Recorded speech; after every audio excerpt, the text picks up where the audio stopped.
Welcome back to Academy and ROTC Insiders. I'm here with my co-host, Lieutenant Colonel Kirkland. Sir, how are you doing today?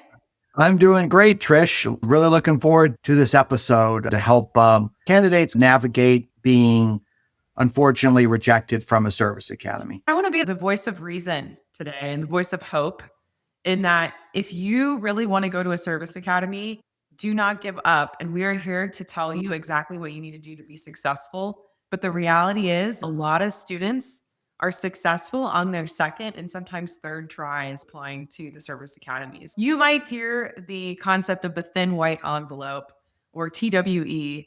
Whether you're on the boards, this is just slang passed around for a rejection from the Naval Academy, the Air Force Academy, West Point, Coast Guard, and Merchant Marine. On average, for every academy, each class is made up of 25% reapplicants. And for some academies, like the Naval Academy, that's even higher at 35 or 40% of reapplicants. There's a myriad of reasons that we'll really talk about of why you get that thin white envelope. Actually, you don't even get a thin white envelope. You get an email from the academy that has a PDF document that gives you a letter of not being accepted, thanking you for applying. There's so many factors that are involved with that, and it can be somewhat of an impersonal process, and you shouldn't take it personally. No matter if you are a student who's been rejected this past year or you're a student in the future, our goal is to help you come up with a game plan as what should happen next and what comes next. Because at the end of the day, the reason you want to go to a service academy should be because you want to commission as an officer in the United States military, not that you really want to go to West Point or the Naval Academy or whatever the case may be. Even though those are very honorable goals and we want to help you achieve those goals, at the end of the day, you are attending those institutions to be an officer. Let's talk a little bit about the timeline, sir. When do a majority of candidates find out that they've been rejected from the academies? The thin white envelope seasons, we call it, would typically occur in the March, April timeframe. That's when they're getting an idea of who's accepting the academy appointments. They're filling the class. The March, April timeframe is when they get most of the acceptances, and then they have a very good idea of how the class is going to be made up. This could be extended a little bit as well if you're waitlisted. And we've had students be pulled off the wait list as late as mid-June. So it can be nerve-wracking and it can be a very emotional time for students, right? You're disappointed, you're confused, you're frustrated. You put all of this effort into your academy applications and you've been rejected. But it's really important that you take this year as a learning experience and you turn it around and you pick yourself up by the bootstraps and you keep going on. What you need to do to be successful the second time around, but also you can't be successful unless you know what happened the first time around. So, sir, what are some of the most common reasons for rejection? Some of the most common reasons are not having a high enough whole candidate score to get an appointment. This could include your academics, to include your SAT or ACT score, your GPA, or the competitiveness of your high school, maybe not enough extracurricular activities or leadership experience, or perhaps athletic participation. Maybe your candidate fitness assessment scores aren't high enough. You may get a nomination from one source, but not maybe the multiple sources you need to be able to obtain that nomination, or not being able to obtain a nomination for a certain academy. Finally, there is a high competitiveness of appointments and a limited class size. And as we mentioned in previous podcasts, a lot of the class slots go to prior service individuals, recruited athletes, prep schoolers. A lot of those slots are oftentimes accounted for already. All of those reasons could be ones that cause your rejection from a service academy. And it's really interesting because a lot of students don't seem to understand when they look at their package. We've spoken with a lot of students who think that they are the full package. They're the scholar athlete leader, they're commander of their JROTC unit, they're a varsity athlete. It's very important to have a full picture of what the academies are looking at We are going to include links to all of our Service Academy information below. So you can go to your page for the Service Academy that you're most interested in, and you can see exactly the breakdown of the scoring process. Because at the end of the day, SAT, ACT is 40 to 45% of whether or not you get into an academy. And people really downplay that. I want to talk about a specific instance. This was a candidate we worked with a few years ago. He was applying to the Naval Academy. He knew he had a weakness, but he did not really understand that even though he was an athlete and a leader and had a good GPA, his SAT specifically just was not there. So he started off with a 610 in math and a 720 verbal score. Great verbal score, really good verbal score. However, that 610 was likely the reason why he did not make it into the Naval Academy the first time around, because he was in a very competitive district that nominated every possible slot, and he just couldn't rise to the top 150 of the national waiting list at the time. And he kept testing. He tested again and again. And by his second reapplication cycle, he had raised his math score up to a 720. That 110 points likely won him the principal nomination, or he got pulled off of the national waiting list for his second time around. That's a really key piece of your application, is having an honest look at your scholar athlete leader profile and identifying what you can do over the next year to make yourself competitive. Exactly right. If you're going to a college or university after that senior year rejection, you're going to have to work. If SAT or ACT is the ones that you have to work on, you're going to have to do that while attending a college or university. So that can add additional barriers and additional reasons why people don't reapply to a service academy. They, in particular, don't want to retake the SAT or ACT or try to improve that score. Totally, sir. I can put myself in the headspace of a 17, 18-year-old right now, and I can imagine. I just took the SAT 5 times. I just finished my AP exams and my finals. The last thing I want to do, I just got rejected, is study for the ACT or SAT again. But the summer is the perfect time to boost your score if you're planning to reapply. Exactly. And it shows the academy that you have resilience and that you're a person that, even though you were rejected, you're willing to continue working. And that is an outstanding example of somebody who's willing to do that. We looked at how the Naval Academy adjusts their whole person multiple for additional factors. And one of the factors that they have in that adjustment of their whole person multiple is like resilience, overcoming adversity. They have the ability to adjust 10%. So you imagine that you increase your SAT score up to the 700 or 720, 730 level for the SAT math.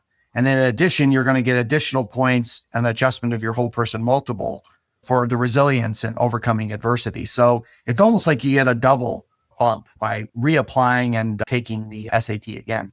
Definitely. That's why 35% of the class are reapplicants. It just makes sense, that perseverance and that ability to push through challenges.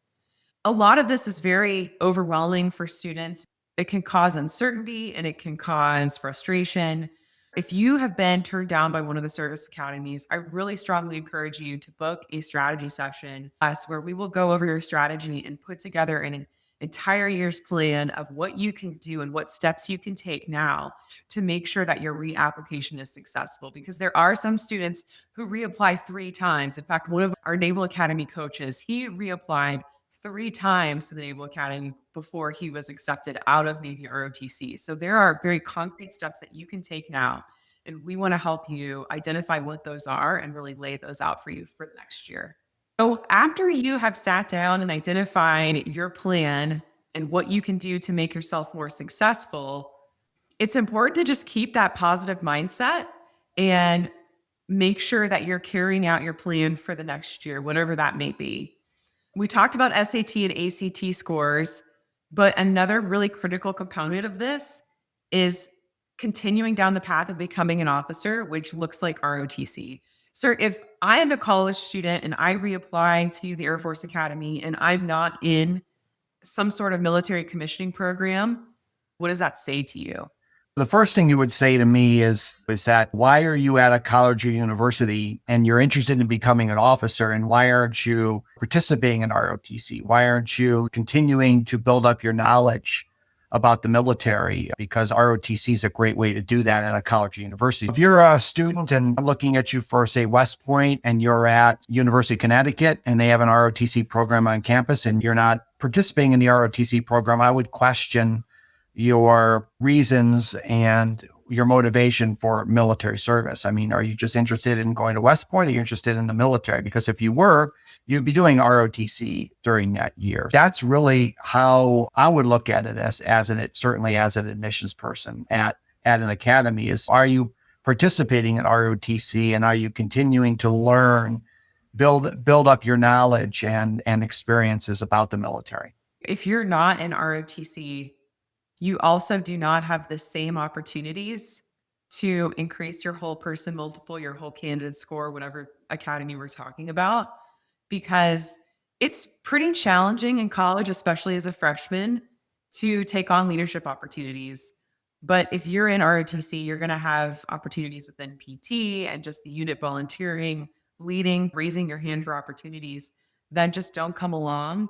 In addition to being in ROTC and developing that military propensity, you have a lot of leadership opportunities that you're just not going to have if you don't join ROTC. But that doesn't mean there aren't those opportunities out there, but you have to be very proactive about making that happen.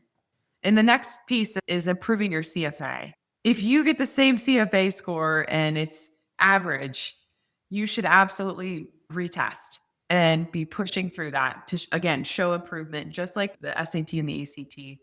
That is going to help with that plus or minus 10% on your whole person multiple. Yep, absolutely. And you can just continue to work on the improvement in all areas is really what we're talking about here. And that's what the Academy should be seeing is, are you improving? The other thing, frankly, is that in college, you're probably not going to be participating in sports that may somewhat be taking away from your CFA score. So you can actually tailor your physical fitness to the CFA and actually probably improve your score quite a bit. And one of the other questions we get is, should I or should my son or daughter attend a prep school? How would you answer that?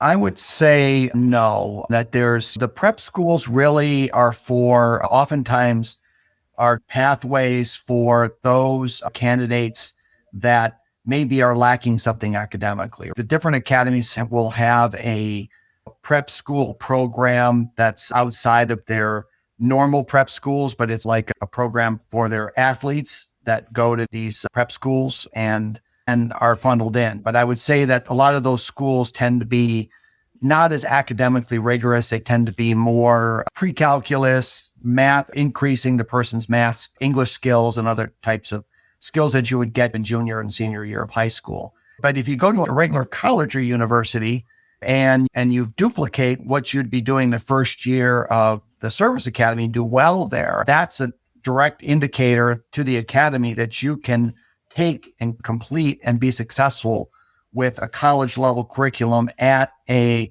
university that has college freshmen at the same level as those of freshmen at the academies. Yeah. And when we look at the prep school, so we're talking about the foundation program or the Falcon Foundation Scholarship. Those are also needs based as well. So they're going to look at your family's income to determine how much they're going to be offering. And they are fairly expensive. So that's something to consider. And this is why we recommend applying for an ROTC scholarship as a backup to the academy. So you can utilize that scholarship for the first year of college and then reapply and hopefully earn your appointment to the academy. Yep. And of course, ROTC has its own nomination category too. So you can get a nomination through the ROTC program, which is, you might not necessarily get your appointment through that nomination category.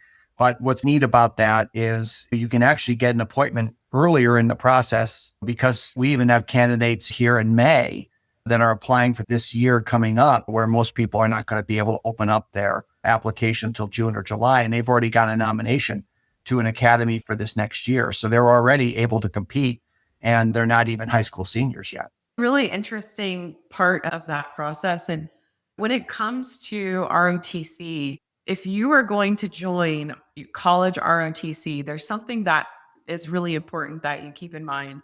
And that is to not show up to your ROTC unit and immediately tell the unit that you have every intention of reapplying to the academy, because you want to create a great reputation for yourself and your unit. So there's definitely some timing considerations in there as well. Realistically, the academies are not going to look at you as a college student until January of your freshman year of college, the reapplication year. You have a semester to really make a good name for yourself in your unit, be a great cadet or midshipman, volunteering for different opportunities in the unit, and get the support of your commanding officer. And realistically, I would start asking for their support in the November timeframe is probably a really good time, but maybe perhaps a little bit earlier if you want their letter of recommendation for your member of Congress. So it's just something that you have to plan out. But you certainly don't want to show up day one in August and say, I'm only here because I want to reapply to West Point. That's not going to go over well. Right. Yeah, exactly. Just put all your emphasis on being the best ROTC cadet you can be. And when I had a cadet who was an MS1 cadet, I was completely understanding. I didn't hold it against the person. I was always completely supportive of them in their reapplication to West Point or whatever service academy they were attending. For the most part, your cadre is going to be supportive of you and are not going to hold it against you. But you want to definitely check out the temperature of the program and see when the best timing is to take place to approach them about what your plans are. Absolutely, because it varies greatly from unit to unit. So I love that word, checking out the temperature. Lastly, something really important to do is to model your freshman curriculum after the Academy's curriculum. So making sure that you're taking those STEM classes, calculus, physics, chemistry, and that you're successful in those classes. If you're getting C's in those classes, but the Academy is going to look at your grades for a semester and they're going to have significant doubts as to whether or not you're going to be successful as a cadet or midshipman. So something that you want to plan very carefully. And then you need to work closely with your college advisor because they don't understand what you're trying to do. And they might try to put you in different core curriculum depending on what your major is. Yeah, definitely. If you major in history, they may be wondering why you're trying to take calculus 1 and 2. You definitely want to explain to them what you're doing and be able to mirror that curriculum, like you were saying. Very important to do that and to make sure that you prove to the academy that you can do well in their curriculum. Because the reality, again, is college is not like high school. It's much different. You're on your own. There's candidates, or rather students in high school that do very well when mom and dad are over their shoulder. But when they get to college and with all the distractions you have in college, plus not being monitored by teachers and your parents, so that can be a challenge for some people. The other thing is college professors, and I've been a college professor and continue to teach now, they're not going to get a call from if the parent calls up the teacher. I mean, obviously they don't have to respond because it's under FERPA and it's on the student to pass or fail. So it's a whole different environment when you get to college, and it's a sink or swim, and some people swim and some people sink. That personal accountability is just absolutely on your shoulders instead of your parents' shoulders. So You're 100% correct, sir. That's why the academies love college reapplicants, because they can see that you are successful. They know that there's some proof that you're going to be successful outside of high school. So, sir, one of the questions that we see a lot is, does decrease future admission chances? Reapplying actually increases your admissions chances. It strengthens the candidate in many ways. It shows resilience. It shows your dedication to the academy. I've been having some discussions with candidates recently about the reapplication process. A lot of them don't want to do it because they may want to go down the ROTC route. Being a reapplicant gives huge admission advantages to all these academies. I also think that there's maybe a trend or an attitude with some of the students that I've spoken with of, well, the academy turned me down, so I'm done with the academy, as like a vengeance or revenge. And I want to encourage students to adopt a different attitude of, I need to prove that I am worthy and that I have what it takes to be a cadet or a midshipman and to graduate from this institution. So instead of playing the victim, definitely take this, learn from it, grow from it, and reapply, because there's so many amazing opportunities at the academy, and don't let that color your perspective. Yeah. And the advantages to the academies, for being going there versus ROTC have shown themselves, for example, with our most recent podcast episode about the Air Force ROTC and some of the unpredictability with Air Force ROTC and how being at the Air Force Academy and going through there versus ROTC can eliminate some of the issues without advancing to AS 300 year, or actually being able to pick your branch and your specialty of choice. So there's a lot. And then also the resources at the academies, frankly, are much greater than TC can provide. Now, ROTC certainly produces fine officers, and I've had the honor of commissioning a number of officers from 2 programs that I ran, but you just can't match the resources, as you said, Trish, from a service academy, and certainly the experience you have from going there and attending for 4 years. So, for all of our students out there listening to this, if you have been rejected by the Academy, I want you to treat this as an opportunity for development and growth, and something that you can learn from and is going to make you a better officer one day down the road. We've worked with plenty of students who are reapplicants, and just their grit and their tenacity that they showcase is pretty inspiring, and really, really proud of each and every one of them out there. And I'm going to be commissioning a few here this year. So that's very exciting because all of their hard work is paying off, and they're going to commission as officers in the various branches.